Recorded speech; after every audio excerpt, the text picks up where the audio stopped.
Finally, I'm rid of that baggage. Starting today, my parents are moving in with me at my house. As soon as my parents passed away, my husband, Dennis, having demolished our family home, stood in front of its site and blurted this out to me. Standing there in shock, I asked, "What are you talking about? Have you lost your mind? Hurry up and bring the inheritance to our place," he said. At his words, I couldn't help but burst into laughter. So, that's what this was all about, I realized. What are you laughing about? Don't you guys know what you're talking about? Dennis and my in-laws looked at me quizzically as I laughed. It was then that I told them the truth. My name is Misery Nathaniel. I was born the eldest daughter to ordinary office worker parents. I have one brother, a very normal family. I married Dennis when I was 29, and we had 2 kids. Juggling work and parenting, I suddenly found myself at 55. My son, Sean, and daughter, Dennis, had grown up to be fine adults, each living on their own and struggling with their new careers. Now was the time to relax with my husband. It was an ordinary life, but I was happy. I thought I would continue to age like this, but my mundane life changed one winter day. My father was in a car accident and suddenly passed away. He was only 72 at the time. Our whole family was engulfed in grief, especially my mother, who was so depressed she couldn't even eat. "Mom, I know it's hard, but you have to eat," I told her time and time again. "I know, but I just don't have the appetite. It feels like there's something stuck in my chest." My brother and I thought she was just emotionally distressed and watched her for a while. However, she rapidly lost weight in just half a month. Worried, I took her to the hospital. Cancer, the doctor's diagnosis left me in shock. The cancer was advanced, and surgery wasn't an option. With about a year left to live, I hadn't had the chance to really take care of my parents yet. Just when I thought I had lost my father, now my mother too was facing this. I was even more devastated than when my father passed, but I didn't have the luxury of grieving forever. My brother lived far away and couldn't be relied upon, so it was up to me to take care of my mother. I immediately told Dennis that I wanted to live with my mother. I couldn't leave her alone, both emotionally and physically, in her illness. But Dennis's reaction was unexpected. "What? We just finished dealing with your dad's funeral, and now I have to be dragged into more of your family's issues," he said with a sigh, obviously annoyed. "You don't have to say it like that. Can't you just drive her to the hospital and back? Do we really have to live with her? I think she might feel lonely if it's not okay. Maybe I can just live at my family home for a while," I suggested. Then Dennis became indignant. "What? And who's going to take care of my meals while you're gone? I'll come and cook, of course. What about cleaning? Who's going to do the laundry?" I fell silent. I intended to do what I could, but I couldn't do everything as before. Being confronted with this reality hurt. If someone said I was being selfish for wanting to care for and nurse my mother, I wouldn't be able to argue back. I'm sure my mother, being considerate, would say everything is fine as it is, but I really wanted to do something for my parents. "Fine, but I'm not helping with anything, you hear?" Dennis grudgingly said to my silence. His attitude was arrogant, but he had ultimately agreed. "I'm sorry and thank you," I said. Although I thought he was being awful, he had agreed to my wish. I suppressed my desire to argue back and thanked him despite the trouble. Dennis and I started living with my mother at my family home. We had originally been living in a house provided by Dennis's employer. Dennis was an only child, and since Dennis's father really wanted us to live together, we didn't plan on buying our own home and were going to eventually move in with Dennis's parents. Living in the company housing was more convenient for work, and the rent was only about $600 a month, so it wasn't a big burden. But now that we've moved to my family home, we don't have to pay that anymore, and we have more space. I think living together wasn't all disadvantages for Dennis. True to his word, Dennis didn't help out with anything, but I'm glad I could live with my mother. She seemed energetic, but she often felt weak and spent a lot of time lying down during the day. I prepared her meals, fed her, and managed her medication. It would have been impossible for her to do all that alone. I'm sorry, Misery, thank you. It's a big help that you're here with me. I should thank Dennis too, my mother said, expressing her gratitude to us many times. She was unaware of the harsh words Dennis had said about living together, so she was grateful to him too. One evening, after my mother had gone to bed and Dennis returned home while serving dinner, I brought up the subject of my mother's treatment. Dennis glared at me and said, "I don't know what you want me to say. I told you I'm not helping with anything." He refused even to listen. I needed someone to vent to, someone to consult.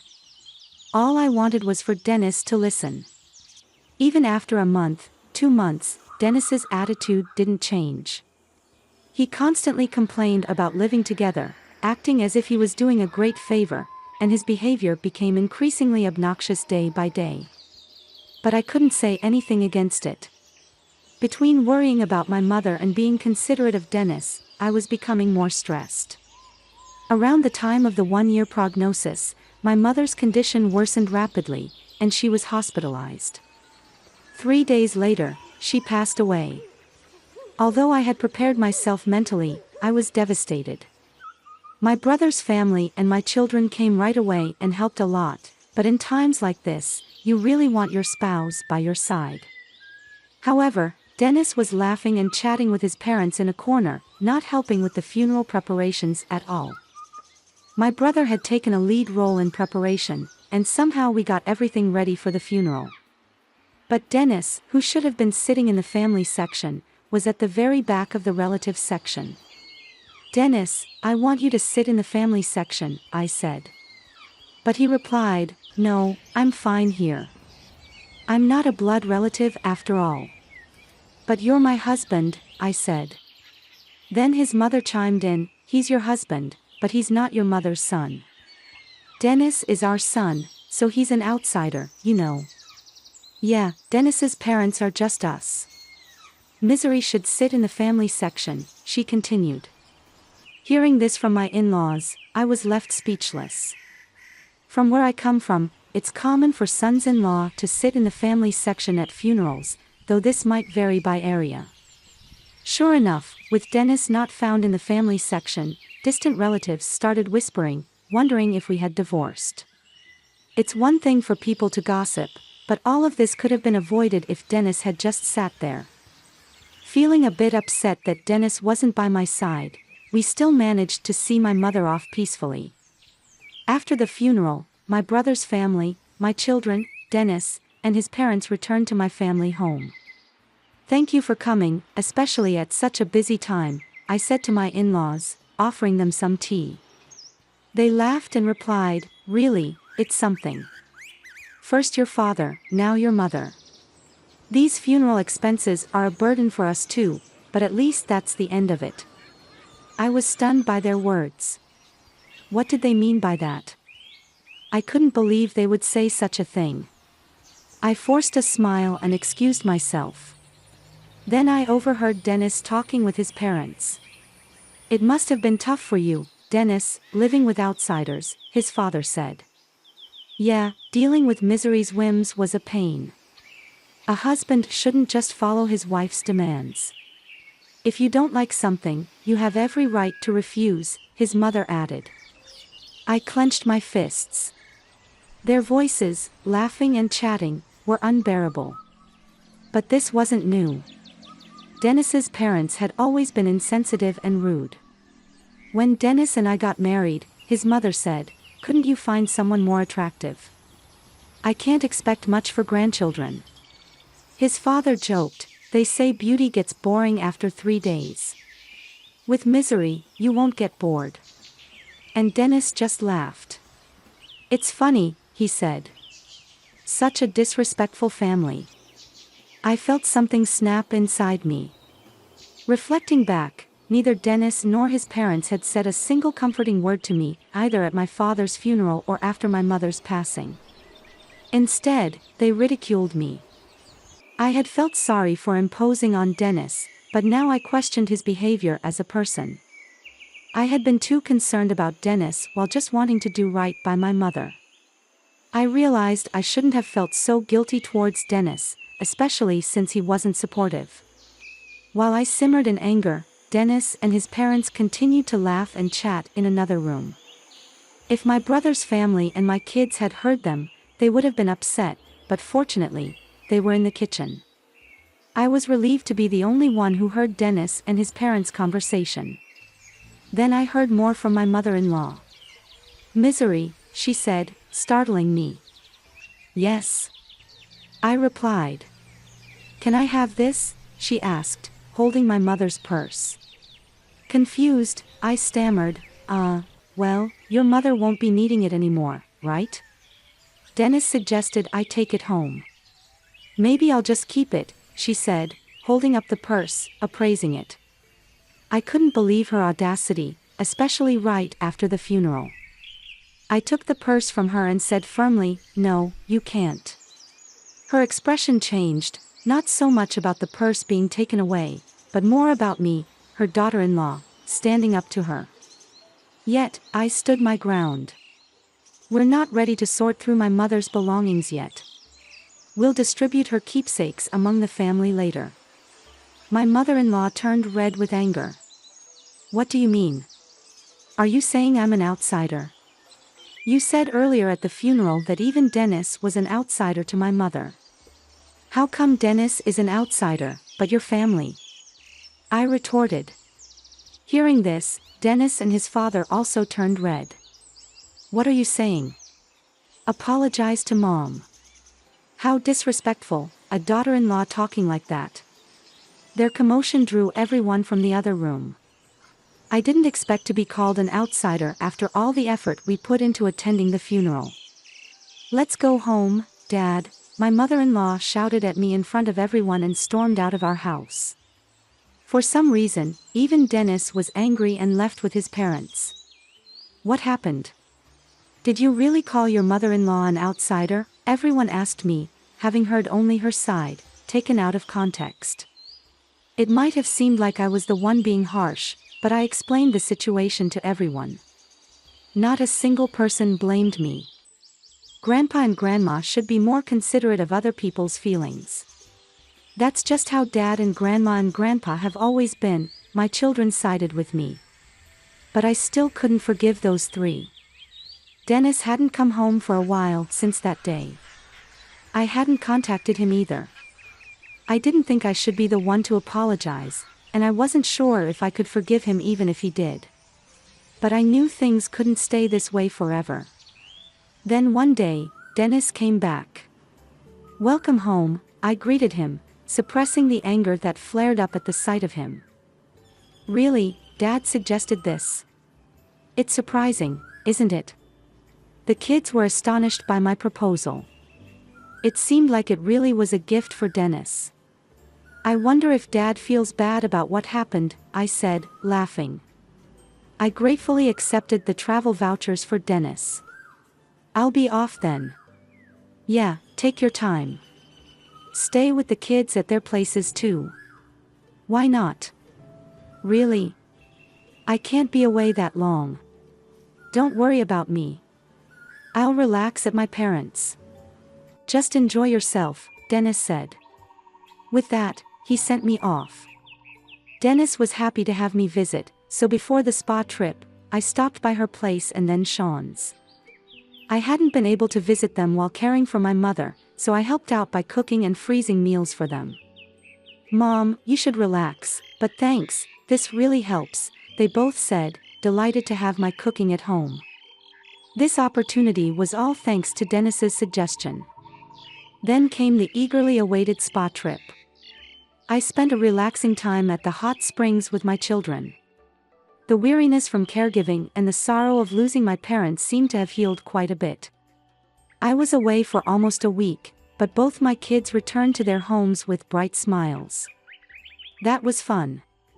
We should thank Dad for once, Dennis said. True, just this once. But I wonder if he's up to something, she joked. Don't say that. Dad thought about us in his own way, I laughed. When I returned home, planning to share the memories with Dennis and start our life anew as a couple, however, when I arrived home, I was speechless. What? The house is. I looked around in disbelief. Despite recognizing the location, the family home that should have been there was gone. Then, out of nowhere, Dennis appeared, followed by his parents. They were grinning at me, standing there dumbfounded. Dennis, what's going on? I asked. With the same sickening smile, Dennis said, finally, I'm rid of that baggage. Starting today, my parents are moving in with me at my house. What are you talking about? I replied, trying to stay calm. Then he opened his mouth. Have you lost your mind? Your family home has been demolished. Bring the inheritance to our place quickly. Whatever you inherited, it's Dennis's now. I realized then. The disappearance of the house was Dennis's doing, and it was all for the inheritance. Such betrayal. After thinking about the future on my way home, I was filled with indescribable sadness and anger. But demolishing the house won't make things go Dennis's way. I won't let it. I burst into laughter at the sight of their smirking faces. My laughter baffled Dennis and his father. What? Why are you laughing? What a weird woman. Has she gone crazy? My mother-in-law looked at me as if I were something eerie. Facing the three of them, I spoke up. Don't you guys know what you're talking about? I said to him. First off, I haven't inherited a single penny, so there's no inheritance. After saying that, I burst into laughter again. Perhaps they mistakenly thought they'd become rich from the inheritance. Their wild imaginations and actions had me in uncontrollable laughter. What do you mean? Explain yourself. Dennis demanded. But I kept my mouth shut. I felt no need to enlighten them. Before that, I'm not going to live with strangers. If you want to live together, go ahead alone. Ignoring Dennis's question and rejecting his initial suggestion made my mother-in-law furious. You helped with your parents' housework, but you can't do ours. You're aware of the circumstances, right? I agreed to live together, didn't I? I told you I didn't want to live together. Have you forgotten that? You chose to live together to avoid housework, I said. Dennis and his mother bit their lips as I refuted them one after another. Also, demolishing the family home like that. There are things you just shouldn't do. I yelled at them and then left the scene behind me. Dennis's voice called out, "Where are you going?" But I didn't look back. Right now, I needed to find a place to sleep for the night, and I really didn't want to see Dennis's face. I immediately consulted a lawyer. Demolishing a house couldn't be that easy. The house is still in my mother's name. As I wondered which company had done it, an unbelievable truth came to light. Dennis and his father had demolished it themselves. His father, who worked in demolition, enlisted the help of acquaintances and even rented heavy machinery. The planning was meticulous. Moreover, they even gave me travel vouchers to get rid of me. Tears welled up in my eyes at the realization of being deceived, and the frustration was unbearable. Is there any way to punish all three of them? As I tearfully explained my situation, the lawyer smiled at me kindly. Dennis unlawfully demolished the house in your mother's name. He can be charged with property destruction and held liable for damages. Let's start by demanding a formal apology from Dennis and his parents. I nodded in agreement. The lawyer quickly proceeded with the necessary actions. A few days later, Dennis called me, furious about the legal notice he received. What? What's with this certified letter? Oh, you got it. You destroyed my precious house. Of course, you have to compensate. We said we were moving to my parents' place. I demolished a house that nobody was going to live in. You should be thanking me, not asking for compensation. Now bring the inheritance and come back home, he said arrogantly. Thank me for demolishing my house. Don't make me laugh. And what inheritance? It's not even been settled yet. I shouted back over the phone. Dennis was silent, seemingly taken aback by my anger, which I rarely displayed. The reason I laughed when the house was demolished was exactly this. I had a whole year with my mother. It was obvious that we would discuss matters of inheritance, so I told my brother, I don't want anything. Give it all to you. As a result, he inherited all the cash and stocks.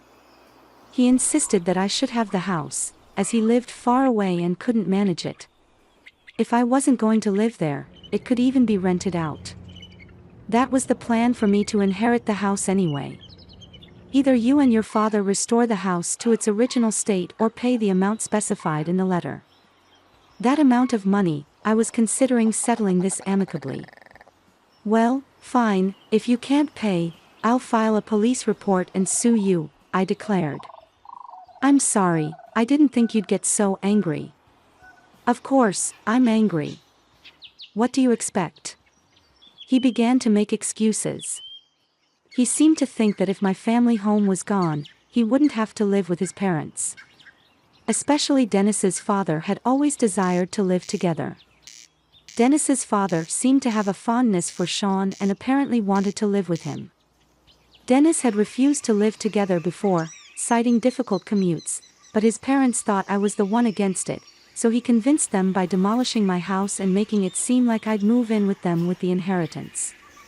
But I couldn't forgive him after hearing such a thing. Please give me a break. I didn't mean any harm. Dad's sorry too. If he's truly sorry, then agree to the settlement, I said and hung up the phone. Dennis kept calling in, sending messages apologizing. If you're sorry, just transfer the money. I pushed him away. I knew my childhood home couldn't be restored, but this was the only way I could process my unbearable feelings. Afterwards, I stayed at Dennis's place. This situation was known to my brother's family and my children. Although my brother must have been angry about our house being demolished without his consent, he said, I won't interfere, but I'll help in any way I can. Do what you think is best, misery. Everyone condemned Dennis's actions and supported me. A month passed without any compensation or alimony payment for Dennis. During that time, there was no contact from him. I couldn't stay with Dennis forever. I wanted to get the money as soon as possible to at least establish a living foundation. Contrary to my wishes, something unbelievable happened. It was revealed by Dennis. This apron looks a lot like Grandma's, she said, showing me her smartphone screen. I was surprised when I saw it. It was a listing on a flea market app. The apron Dennis mentioned, similar to my mother's, was a unique one I had made for her. What? This is Grandma's apron. I made it, so I'm sure, I said. Dennis quickly checked other listings. The seller seemed to have recently joined the app with no transactions or reviews yet. There were nearly 30 items listed, and to my horror, all of them belonged to my mother. I immediately realized it was Dennis. He was the only one who could have taken my mother's belongings after demolishing the house. I called Dennis right away. What's this about the app? Dennis responded, sounding annoyed. Furious, I thought Dennis was pretending not to know. Don't play dumb. You're selling Mom's things without permission, aren't you? Cancel those listings right now.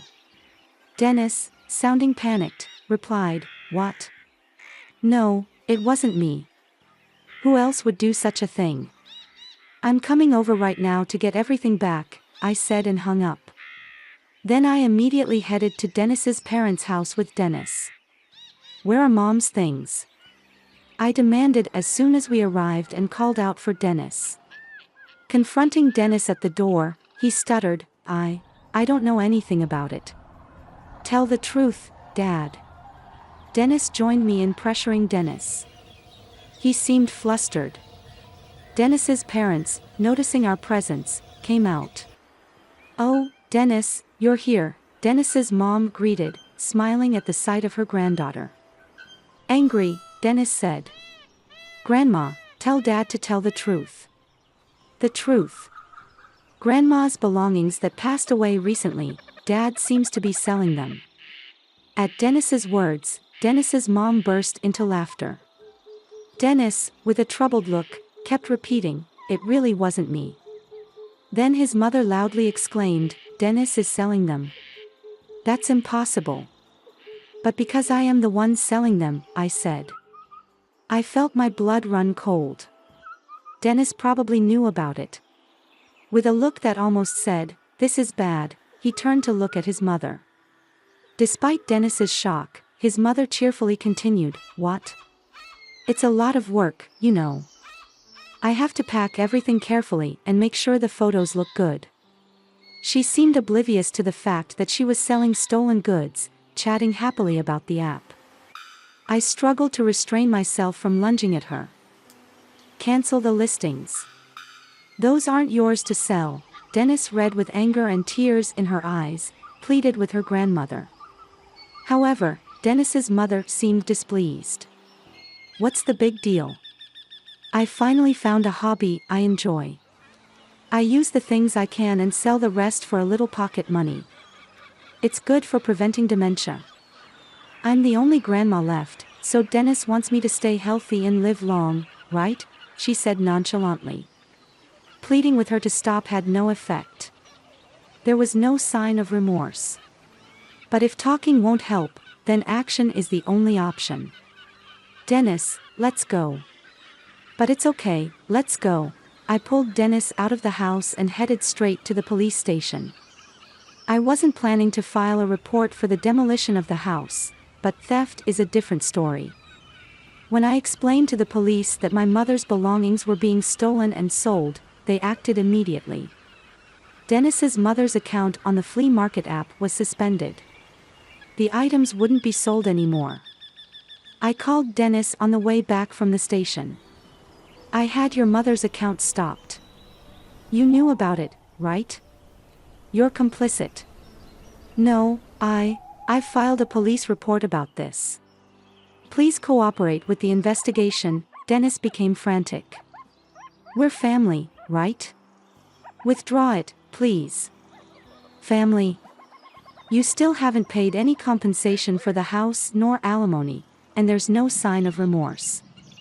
Faced with my shouting, Dennis was taken aback. "But I'm not heartless. Despite everything, I have feelings for Dennis, having lived with him for so long," I said, sighing. "I'll wait for the money, but I won't forgive the theft. Return everything. And Dennis, your father looked quite unwell. Has he seen a doctor?" "What? I'm not a monster, so just passing on that message," I said and hung up. Dennis's father, whom I had just seen, was alarmingly thin and hadn't spoken much. His complexion was more than just pale, it was unnaturally dark. His ill health was obvious, but that family probably hadn't noticed. His wife nonchalantly selling stolen items, and Dennis, who only acted tough with me, they lacked any real concern for others. The next day, I received a call from Dennis's father. Expecting it to be a thank you call, I was met with the complete opposite. "What do you mean by treating me like a sick person? Planning to dump me in a hospital to get rid of the hassle? I need to protect Dennis and my wife from you." "I'm not going to any hospital," he scolded. It was shocking to be reprimanded when I was just concerned. "Sorry for overstepping. I was just worried. I'm not frail or short-lived like your parents." "Don't make a fool of me," he said. I was infuriated by his words, but a few days later, he apparently felt unwell enough to visit the hospital. The diagnosis was terminal cancer. Dennis called me in a panic. "Dad got terminal cancer. What am I going to do?" But I just snorted. I don't know.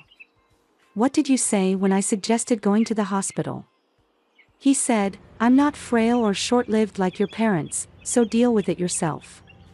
How can you be so heartless, Misery? I never thought you'd be such a person. Who's heartless? Did you ever say a single warm word when my mother was sick? Reflect on your own actions, I said and hung up. As expected, Dennis's father passed away soon after. As a human being, I didn't want to harbor negative feelings towards the deceased, but recalling everything that had been done and said, I couldn't shed a tear after his funeral. His will was found. Despite all his talk of not being short-lived, he had made thorough preparations. The house goes to the grandson, Sean. The rest of the estate is to be divided between my wife and eldest son, I read. I was surprised to see Sean's name. Dennis's father had always favored him, wanting to live with him. He must have wanted Sean to have the house even after his death.